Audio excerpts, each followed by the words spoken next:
Oitavo ano, tudo bom com vocês?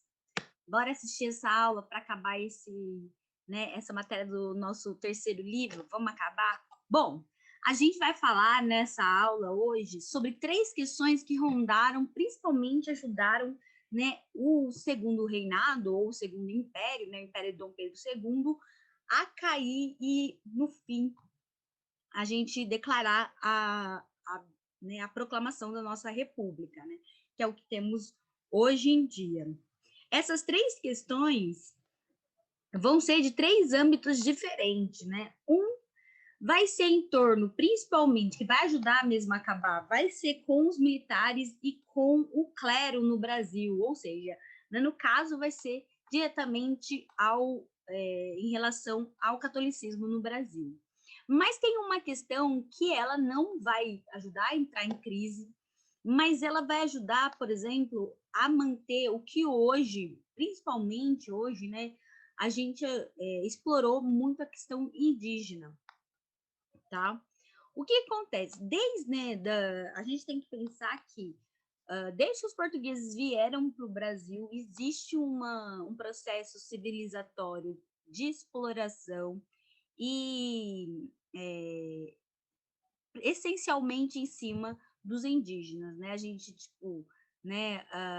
os donos da terra que a gente chama hoje, a gente tem que pensar quem eram os donos da terra mesmo e a questão do indígena hoje, porque muito se fala, essa é uma questão, por mais que seja lá do século XIX, é uma questão muito atual ainda, porque a gente vê muita fala por aí das pessoas falando que o indígena, as pessoas não entendem ainda hoje como que está a cultura indígena, Muita gente acredita ainda que os indígenas nossos no Brasil mantêm a cultura deles exatamente igual a 1500, o que é muito diferente, A gente tem que entender que o indígena é uma etnia que faz parte de um grupo, formação no Brasil, mas que está inserido dentro do nosso país, Faz parte da nossa Constituição, da ideia de cidadão, mas que são protegidos por uma questão cultural, e social que, querendo ou não, de toda a exploração que foi feita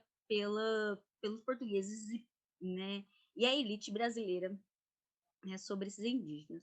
Então, a questão indígena é uma questão que a gente tem que pensar até hoje, Porque também tem muita gente que fala que, além de o indígena não estar inserido socialmente, realmente é muito difícil para muita gente inserir o indígena.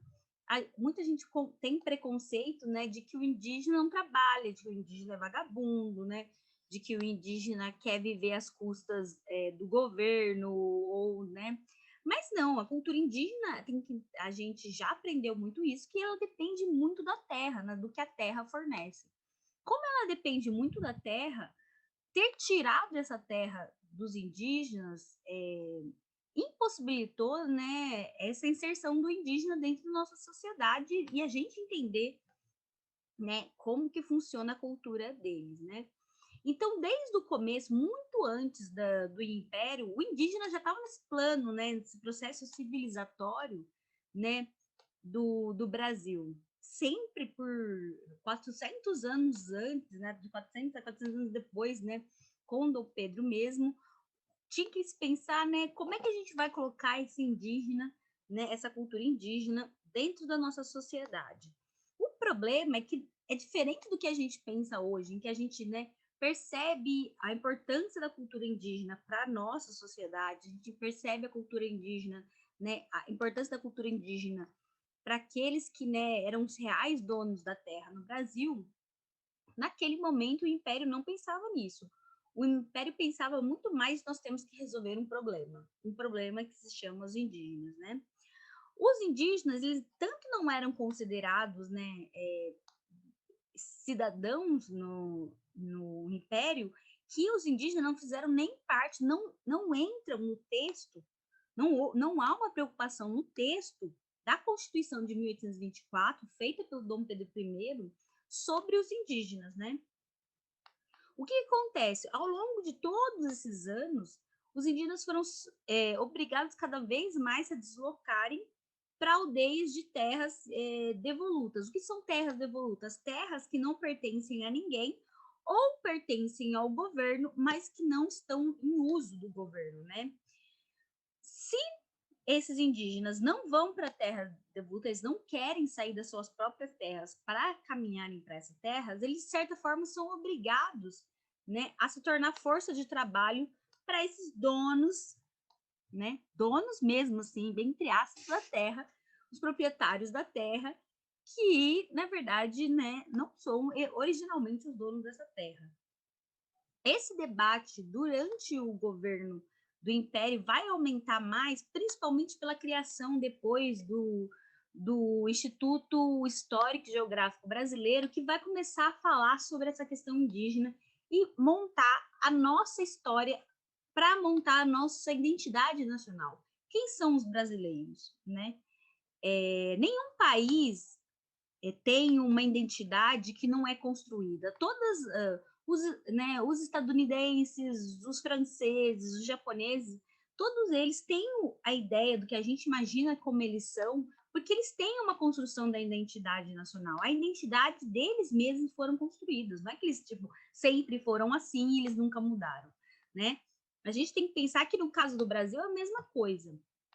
Para muitos do mundo, o Brasil ele é um país muito novo, uma nação muito nova, já que para muitos por aí, o Brasil nasce em 1500, quando existe, né, esse achamento pelos portugueses das terras brasileiras. Mas a gente tem que entender que a nossa história realmente é muito mais antiga, né, do que esse encontro de portugueses com indígenas, né? A história indígena mesmo, ela já tem mais ou menos 12 mil anos, né? A gente tem que lembrar disso. Então, no período do imperador Dom Pedro II, ele vai cada vez mais se discutir quem que é esse brasileiro, né, e a formação deles. Vai aumentar o debate sobre como integrar esse indígena, né, à sociedade brasileira, não como um cidadão, mas como principalmente uma força de trabalho para que ele, né, lá fora não pegue mal o jeito como os indígenas são tratados. Tanto que em 1845 vai criar-se uma regulamentação, que é uma regulamentação de missões, né, principalmente voltada pela Igreja Católica, que vai se oferecer para dar catequese, ou seja, vai catequizar esses indígenas, principalmente os indígenas que tinham pouco contatos ainda com os brasileiros, e vai levar essa civilização aos índios, né? Então, o que vai ver? Vai forçar cada vez mais esses indígenas a irem para essas terras, que, por sinal, são a maior parte das terras hoje em dia protegidas. E por que a gente tem que falar tanto nisso? Gente, cada vez mais com os governos, diminui-se o número de terras e o número de hectares de terras preservadas pelos indígenas, principalmente por causa de pecuaristas e grandes produções agrícolas no Brasil, tá? Cada vez mais, principalmente na região do Amazonas, os produtores agrícolas e os pecuaristas têm invadido áreas indígenas. Por quê? Por que essa invasão? Essa invasão acontece de forma de chacinar. O que é chacinar? Chegar e matar a maior parte da população indígena desse lugar. Ou acontece de forma que, né, por uma questão de legislação no Brasil, por lei de terras, se as terras não estão sendo ocupadas pelos indígenas, elas podem ser abertas à venda. Então, o que acontece? Esses produtores e pecuaristas brasileiros, eles forçam os indígenas a saírem da terra para que eles possam dominar essa terra e aumentar sua produção, né? Mas o que a gente passa hoje com essa produção que eu falei para vocês, de cada vez mais diminuir as terras indígenas, já vem acontecendo desde o século XIX no Império do Dom Pedro II, né? Esse próprio regulamento de missões, ele vai ser para manter os indígenas sob uma supervisão, para que eles não possam viver, né, por aí. Não é à toa que é o próprio Dom Pedro que vai nomear o supervisão do diretor-geral, né, que cuide desse regulamento, e a partir desses regulamentos que vão vir por exemplo, no futuro, a FUNAI, né, que é a Fundação de Preservação e Proteção aos Indígenas no Brasil, né? Só que, apesar de parecer muito boa essa ideia do regulamento das lições, com as leis de terras de 1850, que, né, vai obrigar que as terras somente pertençam às pessoas quando existe um documento assinado e editado por juízes, né, o juiz de paz, né, por aqueles coronéis, com essa lei de terras que eu falei para vocês, a situação dos indígenas vai piorar mais no Brasil, né? Porque esses indígenas eles não têm nenhum documento que diz que eles são posse daquelas propriedades, né? Nunca foi necessário nenhuma documentação, né, que exija isso. É por isso que vai diminuir cada vez mais ainda, vai aumentar o processo de retirada dos indígenas de territórios próprios deles. Em compensação com isso também, vão vir vários antropólogos ao Brasil e vai aumentar o número, né, de antropólogos aqui no Brasil, tentando, né, manter, através de fotografias, documentação, sobre tentar estudar mais, um pouquinho mais, se aprofundar mais, né, a cultura indígena no Brasil. Essas fotos mesmo, essa aqui é o Marco Ferrez, quem fez. O Marco Ferrez né, eu já apresentei o Marco Ferrez para vocês. O Marco Ferrez é aquele fotógrafo do documentário que eu mandei para vocês dos imigrantes, né? Que ele também tem uma vasta documentação sobre indígenas, de fotografia de indígenas, para vocês verem. E o grande outro problema enfrentado pelo Dom Pedro. Dom Pedro via os indígenas e a elite brasileira também como uma massa igual, né? A gente bem sabe, né, hoje em dia, que existem diversas etnias indígenas no Brasil e que eles não têm culturalmente as mesmos hábitos, né, culturais, nem os mesmos hábitos alimentares, nem os mesmos hábitos sociais, né? Então, quando Dom Pedro começa a funilar os lugares onde esses indígenas podem morar, ele começa a colocar diversas etnias juntas, obrigando essas etnias a conviverem, sendo que muitas delas, por longos anos, eram rivais, né? Então, você tenta criar uma massificação para esses indígenas. O outro problema que vai surgir no Brasil, e esse sim vai ser um grande problema para o Dom Pedro, vai ser uma que a gente chama de questão religiosa. Essas três questões que eu estou falando, gente, elas aparecem muito em vestibular e vestibulinho, tá? Então, para quem vai prestar vestibulinho, é bom prestar atenção. O que se trata a questão religiosa? A questão religiosa se tratou do seguinte: antes mesmo do Brasil, da independência do Brasil, o Império Português tinha uma grande proximidade e amizade com a Igreja Católica. A gente tem que lembrar que o país, Portugal, até hoje é um país extremamente católico, né? Então toda a família real vai ser católica, né? Não é à toa que no Brasil, inicialmente o Brasil vai ser um país católico, né? Porque o Dom Pedro oficializa a Igreja Católica como a religião oficial do Brasil, né? Essa proximidade ela vai se manter ao longo, mesmo depois, quando a família real voltar para Portugal e tiver a independência no Brasil. Ela vai ser tão importante essa aproximação que na Constituição de 24, criada pelo Dom Pedro I, né, logo depois da independência, a Igreja Católica está inserida nessa Constituição, por exemplo, garantindo que a religião oficial no Brasil é o catolicismo, tá? Mas vai surgir um problema aí. No Brasil, né, além de todo mundo ser, a maior parte ser católico, a grande elite brasileira fazia parte, né, da instituição chamada maçonaria.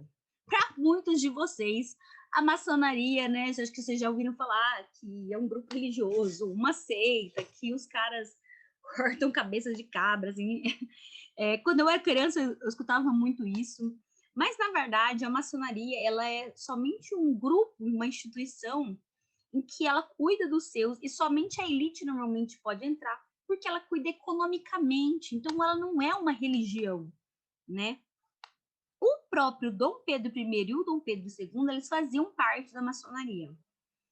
Qual que é o problema? Por causa de toda essa crise, como a maçonaria realmente focava na economia, e a maçonaria já entrou em crises com a Igreja Católica várias e várias vezes, o Papa Pio, né, o Papa Pio IX, se eu não me engano, ele vai mandar uma bula papal, ou seja, o que é uma bula papal? Uma regra papal, em 1864, falando o seguinte, nessa bula papal vai dizer o seguinte: todos os católicos que têm relações com a maçonaria, ou seja, participar da maçonaria, eles devem ser excomungados. O negócio foi feio, gente. Ser excomungado é tipo a última coisa dentro da Igreja Católica, é a última punição. O que é isso? Quando você é excomungado, você é expulso da Igreja Católica, literalmente expulso da igreja. Você não pode ser mais católico e você não pode entrar mais numa igreja. Teoricamente é assim. O que acontece? Como o próprio Dom Pedro, ele era um maçônico, né? Ele viu um grande problema disso. Ele falou, não tem como a gente seguir essa lei do Papa. O Papa tá doido, bicho, né? E como essa proximidade com o Império Português era tão grande com a Igreja Católica, que há muito tempo atrás, né, a Igreja Católica deu autonomia ao Império Português, né, inclusive depois essa autonomia se manteve no Brasil mesmo, quando o Brasil não era mais português, né, só era Brasil mesmo, de que o próprio rei tinha autonomia para tirar, por exemplo, padres e sacerdotes, né, quando fosse um caso. Ou seja, aqui no Brasil, o padre, né, tinha menos poder do que o rei. Considerando que lá fora, gente, normalmente o clero tem mais poder do que a própria realeza, tá? O Pedro fala, não, isso não vai dar certo aqui não, porque todo mundo aqui é maçom, a elite tudo é maçom, todo mundo que é rico é maçom aqui. O que ele faz? Não, né, não aceita, né, e limita o poder do Papa dentro do Brasil. Invalida a bula papal, né, que o Pio mandou para cá, né? Nisso, a maior parte dos clérigos, ou seja, a maior parte da Igreja Católica, vai apoiar o Dom Pedro II, porque isso já acontecia antigamente, né? Só que alguns bispos de Olinda, da cidade de Olinda e de Belém, não vão aceitar isso. Vai acontecer dos bispos da cidade de Olinda expulsarem alguns sacerdotes, literalmente, das igrejas lá em Olinda e Belém, ou seja, lá no Nordeste, né? O Dom Pedro, putaço, vai falar assim, não, que isso? Manda prender esses bispos que mandou expulsar os sacerdotes. Só que a própria igreja vê isso como uma ação muito autoritária do Dom Pedro e começa a atacar o Dom Pedro. Mesmo o Dom Pedro revogando, mandando soltar todo mundo, pedindo desculpa, falando tudo ok, tudo bem, gente, paz e amor, a Igreja Católica não vai voltar atrás e vai não romper exatamente relações com o Dom Pedro, mas vai acontecer o seguinte, ela vai dar menos apoio ao Dom Pedro e vai começar a dar apoio àqueles que queriam a República, apesar de, né, os militares ficarem um pé atrás, assim, com a República. Eu trago aqui para vocês algumas imagens, né, algumas tirinhas, né, que são sátiras a esse momento no Brasil e que aparecem muitas vezes como questão em vestibular ou vestibulinho, gente. Aqui mesmo é uma imagem do Dom Pedro II, né, que vocês podem ver pela barbona, né, real tal, e ele tá dando mão, uma palmatória ao Papa, ou seja, o Papa tá castigando Dom Pedro, fala, ó, você não vai seguir, você vai ver, né, mão a palmatória. Palmatória, gente, era um pedaço que se dava, quando você queria punir as pessoas antigamente, principalmente na escola, tá, isso aqui não é mais, não existe mais isso, mas existia na escola, você dava a mão assim e alguém punha, dava um pedaço de pau, nossa senhora, né, então aqui era o Dom Pedro dando mão à palmatória, né, porque você fala mão à palmatória. Nesse caso aqui, ó, é outra sátira, né, com o Dom Pedro comendo da Constituição e também comendo da regra, né, que dava muita liberdade ao Dom Pedro antigamente, né, e aí o Papa falando sobre essa regra, né. Vossa Majestade aproveitou a ocasião para não desfazendo do macarone do Papa, né? Não quis se desfazer né, da refeição do Papa, fazer valer as vantagens e excelência de uma boa feijoada, né? O Dom Pedro não quis, né, seguir o que o Papa necessariamente estava falando. E essa outra, né, mostra, né, o sacerdote, né, roendo a parte do osso do Estado e o Dom Pedro roendo, né, a parte da igreja, né? Essa disputa entre igreja e Estado, né, se mantinha o tempo todo. A parte da questão militar, que essa realmente quebrou o Dom Pedro II.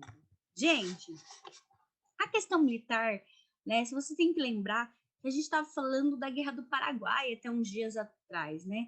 E a Guerra do Paraguai demorou um bom tempo e demandou muito dos militares, né?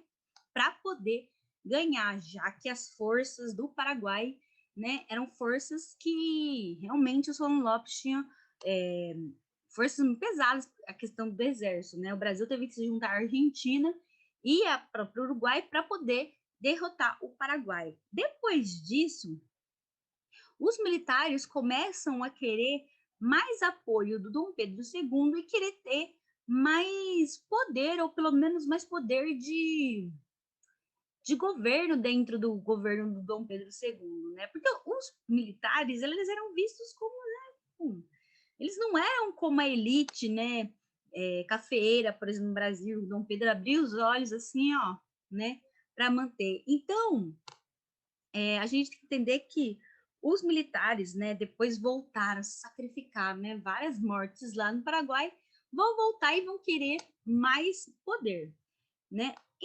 Com o tempo, os militares, né, vendo que o Dom Pedro, né, tá muito aí, não liga muito para eles, começa a exigir do poder monárquico, né, ou mais poder, ou começa também influenciado pelo positivismo, que é uma ideologia que se foca se foca principalmente na república, passa a se manter contra o governo monárquico, né? Passa a pressionar o império para que o império comece a reparar mais, né?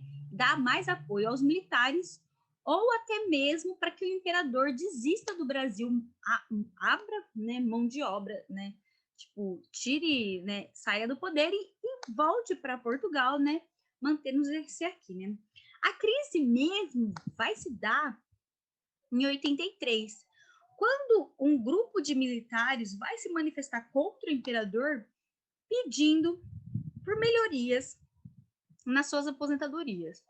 O Dom Pedro não vai ligar, não só não vai ligar, como vai mandar reprimir essas manifestações, né? Vai proibir os militares em geral de ter manifestações contrárias e o governo, principalmente através das comunicações. Então, vai proibir os jornais no Brasil de que não fale mal do governo, né? Principalmente através pelos militares. Não só isso, como vai reprimir esse grupo de militares que pede, né, se manifesta a favor né, de melhorias na aposentadoria, e esses militares que vão apoiar esse grupo de manifestantes, principalmente de jornais, né? Como Dom Pedro vai reprimir cada vez mais isso, vai mostrar, os próprios militares vão mostrar que o governo monárquico está atrasando o Brasil, que a causa do atraso brasileiro é da existência do Dom Pedro II, né? Então, cada vez mais o governo vai apoiar que seja retirada de forma até certamente pacífica a saída do Dom Pedro II do governo brasileiro. Não é à toa, né, que o ministro da Guerra, que vai principalmente contra esses militares, né, de certa forma vai ser considerado um traidor entre o exército desses militares, né, mas que o Dom Pedro II tenta manter o tempo todo, vai se tornar um símbolo, né, de que o Dom Pedro, né, ignora essa classe que é principalmente do exército. A gente tem que lembrar, gente, que a gente fala do exército e da parte naval, tá? Não existe ainda, né, a parte da aeronáutica, né? de aviões, porque o avião não tinha sido criado, né? O que que acontece? Como Dom Pedro não apoia a saída do ministro e não apoia essas exigências dos militares, cada vez mais os militares vão se revoltar contra o próprio Dom Pedro, como eu falei. Essa é uma tirinha também, que essa, como eu falei para vocês, essa questão aparece muito em vestibular e vestibulinho, né? O Dom Pedro, por exemplo, essa aqui é mostrando, né, que o jeito que está enraizado, né, a situação dos militares no Brasil. Essa imagem, gente, ela apareceu várias e várias vezes. O que que acontece? É uma crítica dizendo que o Dom Pedro II já está velho, né? Né? Olha o país, ele lê o jornal e ele já não liga mais com os problemas no Brasil, né? Que ele já está cansado. Né? Eu adoro essa tirinha, que eu acho que é essencial para o quanto que ela conta sobre o Brasil e as críticas que vão começar cada vez mais surgir nos meios de comunicação contra o Dom Pedro, né? E que pedindo para ele sair. Não é à toa que vai ser os militares mesmo que vão dar o golpe da proclamação da República, né? Em 89, né? Cada vez mais esses militares, vendo que o Dom Pedro não está dando conta, né, de manter a ordem, né, do país, vão se juntar para dar o golpe. Pessoal, é isso, é por aí. Um beijo para vocês e até amanhã na quarta-feira, tá? Assistam e